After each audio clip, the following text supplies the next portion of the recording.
Assalamualaikum warahmatullahi wabarakatuh.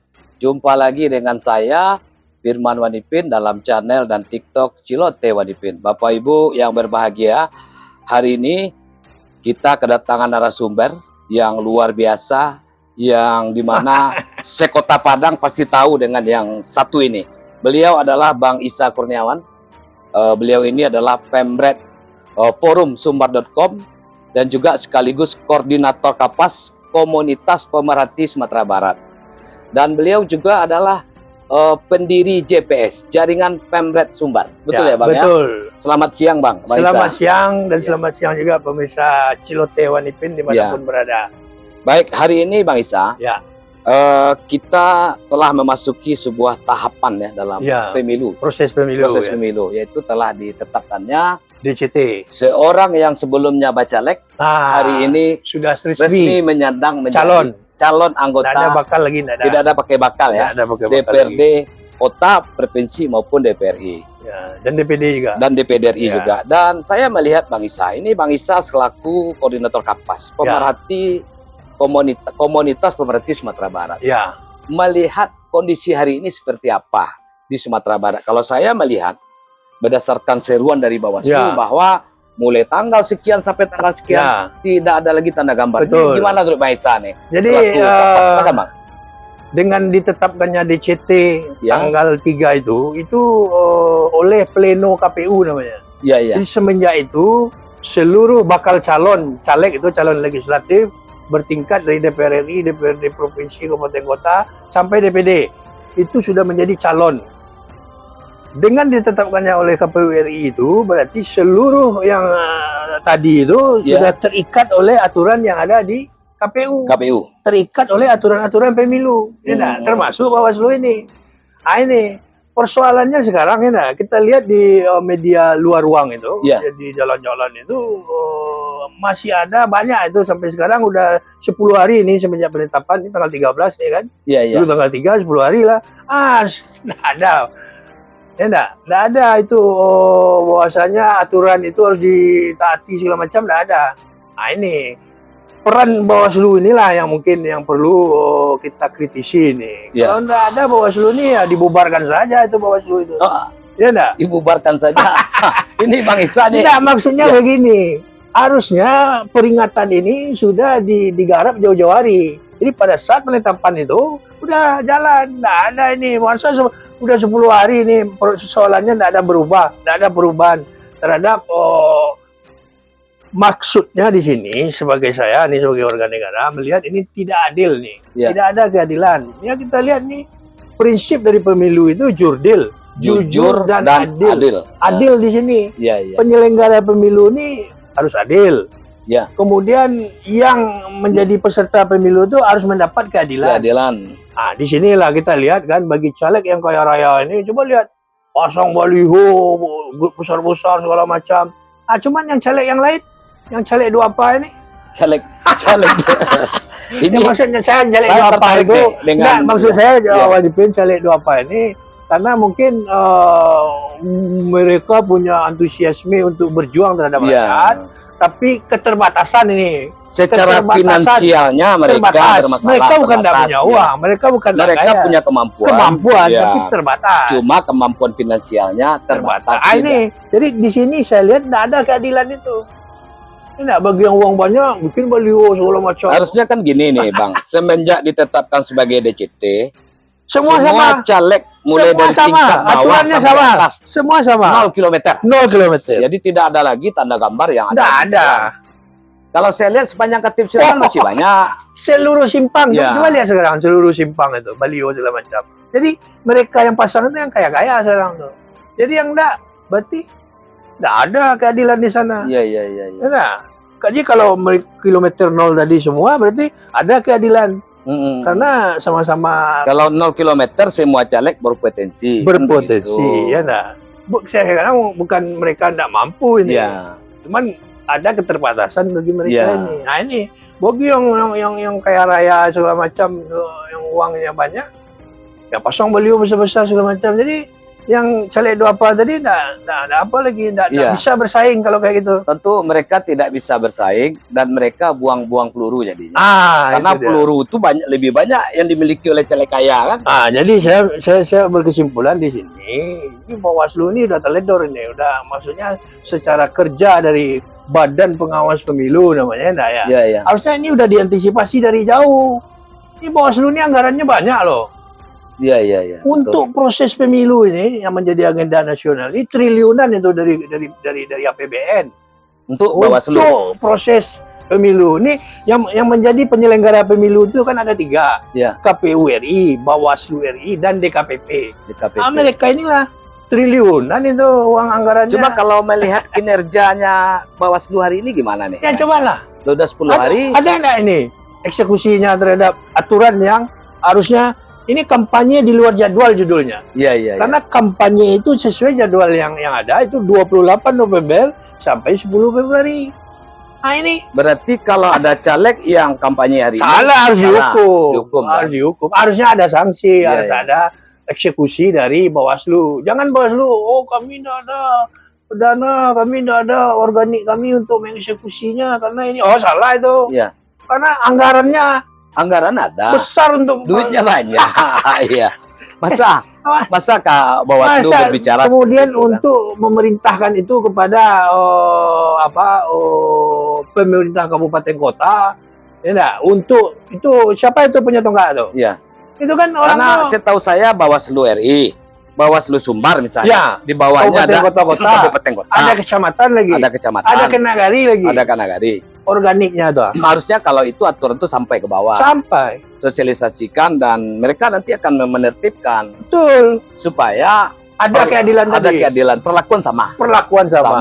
Itu yang perlu kita garis bawahi dari perbincangan kita ini. Ya, perbincangan di siang hari ini. Yang perlu kita garis bawahi harus ada keadilan tadi karena prinsip dari pemilu tadi kan jurdil, jujur dan adil kan gitu. Mana adil itu? Tidak adil itu. Kalau itu adilnya bagi kalau si caleg beruang banyak kayak raya dia senak perutnya aja dia tanpa mengindahkan aturan, kemudian Bawaslu tanpa ada segala macamnya. Jadi untuk apa aturan dibikin? Kira-kira Bang Isa, Bawaslu takut nggak sama caleg kaya nih kira-kira? Bukan takut ya, cuman apanya ini tidak sampai dia gimana kerjanya ini tidak ada, tidak betul nih. Makanya saya bilang kalau hanya seperti ini daripada mengambur-amburkan uang negara, Bawaslu ini dibubarkan saja. Bubarkan saja Bawaslu. Iya, bubarkan saja Bawaslu ini udah yang mau apa ya udah, yang mau apa sampai kayak sekarang. Atau buat saja aturan suka-suka. Kan begitu lagi. Kayak sekarang. Iya. Tidak ada fungsi Bawaslu apa nih? Sebagai pengawas ya. Sebagai pengawas yang difasilitasi oleh negara loh. Iya. Dengan anggaran, dengan infrastruktur segala macam. Lengkap kok Bawaslu sampai ke bawah. Iya. Digaji kok orang tuh, bukan kayak LSM segala macam. Artinya ini adalah lembaga resmi negara. Iya, jadi maksudnya itu harus ada ketegasan ini dari Bawaslu ini terhadap peserta pemilu ini. Memang yang menjadi peserta pemilu itu ada 2. Ya. Satu DPD, calon DPD itu peserta pemilu itu namanya. Iya, DPD. Kemudian partai politik. Partai politik. Caleg bagian dari partai politik. Ya. Jadi yang perlu dikejar itu partai politiknya. Kalau enggak ya suruh partai politiknya agar menertibkan kan begitu. Surat itu dia. Ya. Harus tegas. Ya. Maksudnya ini Wanipin ini udah 10 hari loh. Iya. Semenjak harusnya kan dengan persiapan pemilu, dengan sumber daya yang ada segala macam ini kan harusnya jauh-jauh hari ini. Iya. Ini diperhitungkan keadaan gini ya. Jadi pada saat penetapan tanggal 3 itu, tanggal 4 itu enggak bergerak lagi orang. Iya. Karena di sanalah mulai keadilan tadi. Betul. Ketika DCS oke lah. Karena orang ini berkilah, kami kan belum semenjak DCT ditetapkan, disitulah 0 kilometer semuanya. Betul. Dan keadilan itu harus betul-betul diciptakan oleh Bawaslu kepada seluruh stakeholder. Ya. Sehingga nanti apa yang kita harapkan ya Bang Isa ya, pemimpin-pemimpin yang dilahirkan terpilih nantinya itu betul-betul berkualitas. Berkualitas. Karena dengan ruang dan yang sama, kemudian kesempatan yang sama, caleg-caleg yang lain itu yang berpotensi untuk secara apanya kualitas maupun apanya bisa running dia gitu. Iya, bisa sama-sama running, sama-sama jalan dia. Ya, ya. Itu dia tuh. Memang ini nampaknya harus didengarkan oleh pihak Bawaslu. Betul. Ya, terkait dengan apa yang disampaikan oleh Bang Isa Kurniawan selaku koordinator KAPAS, Komunitas Pemerhati Sumatera Barat. Dan beliau ini juga pendiri JPS, ya, Jaringan Pemret Sumbar, ya. Dan kita berharap konten yang kita buat hari ini betul-betul didengarkan dan diapresiasi segera oleh pihak Bawaslu Provinsi Sumatera Barat. Makanya Bang Eka ada ucapan yang keras tadi, kalau tidak juga ya, kalau 10 hari. Ini kita kan evaluasi Bawaslu ini. Ya, kita lihat kan selama ini kan beberapa kerja Bawaslu ini kita lihat kan slow aja nih. Ya, ya. Apa sih hukuman bagi orang semacam nggak ada terdengar nih. Nggak ada yang istimewa PNS dia tidak netral, akhirnya dia ya udah angin aja lagi. Iya. Nggak ada apa, coba lihat. Nggak Dulu ada. tangkap PNS misalnya tidak netral, Ya. kemudian masyarakat mengadukan ke Gakumdu segala macam. Apa?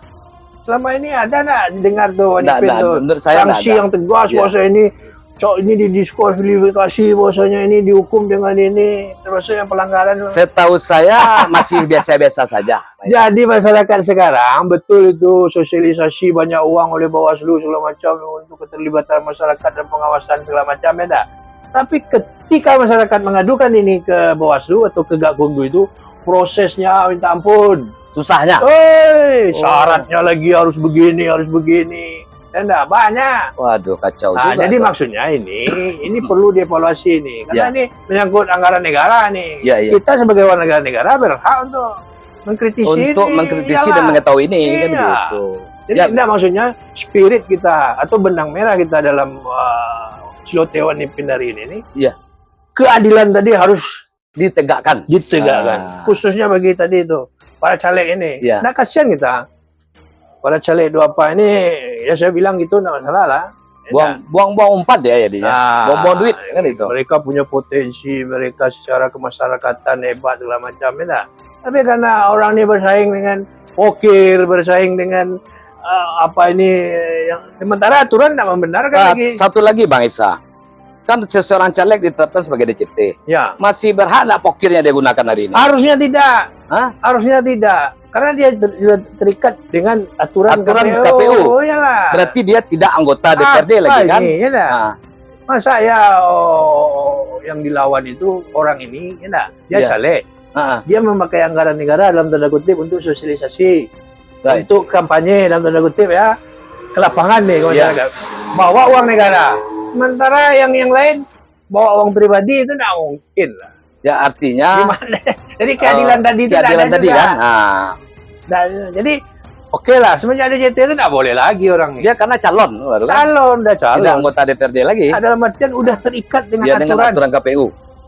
Kalau DCS kan dia masih bisa ngambang dia. Wah, bukan alun bakal baru. Iya. Tapi ketika dia udah ditetapkan oleh tek DCT pleno itu. Iya, pleno KPU RI itu seluruh caleg yang berapa puluh ribu itu termasuk kabupaten kota, DPD, DPR RI, provinsi itu keluarlah apa link KPU itu hari itu kan, semua lah. Berarti itu udah yang keluar di KPU tadi itu udah nggak bisa bergerak lagi.